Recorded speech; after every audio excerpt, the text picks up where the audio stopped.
Hello everyone, welcome back to my channel. নিয়ে আসলাম আলু দিয়ে মুরগির মাংস রেসিপি। তো প্রথমে দিয়েছি আমি সয়াবিন তেল, তারপর দিয়েছি পেঁয়াজটাকে দেখেন আমি হালকা ব্রাউন করে ভেজে নেব। আমি কিন্তু কড়া করে ভাজবো না এটা। তারপর দিয়ে দিলাম আমি হালকা পরিমাণে কিছু পানি, এটা দিয়ে আমি 5 মিনিট কুক করে নেব আদার্স মশলা ছাড়া।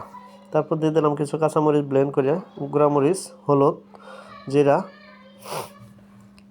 ধনিয়া এবং আদা রসুন পেস্ট দিয়ে দেব। গরম মশলা, দারচিনি, এলাচ, লবঙ্গ দিয়ে দিলাম, স্বাদ মতো লবণ দিয়ে আমি মশলাটাকে সুন্দর করে কুক করব 5 থেকে 6 মিনিট, যতক্ষণ পর্যন্ত না এটার কাঁচা স্মেলটা না যায়। তারপর সুন্দর করে কেটে রাখা চিকেনগুলো এখানে অ্যাড করে দেব, দিয়ে সুন্দর করে কুক করব আমি 5 থেকে 6 মিনিট। 5 থেকে 6 মিনিট এটা কুক করা হয়ে গেলে দেন আমি এখানে আলু ইউজ করব।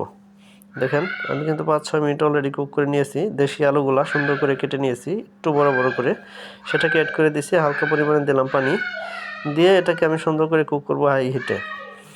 5 মিনিট কুক করার পর আমি দিয়ে দেব পরিমাণ মতো পানি। আমার এই পুরো ভিডিওটা অবশ্যই দেখবেন যারা চিকেন খেতে পছন্দ করেন না। এই রেসিপিটা দেখলে আমি আশা করি আপনারা উপকৃত হবেন। দেখেন কত সহজেই হয়ে গেল আমার আলু দিয়ে এই চিকেন রেসিপি।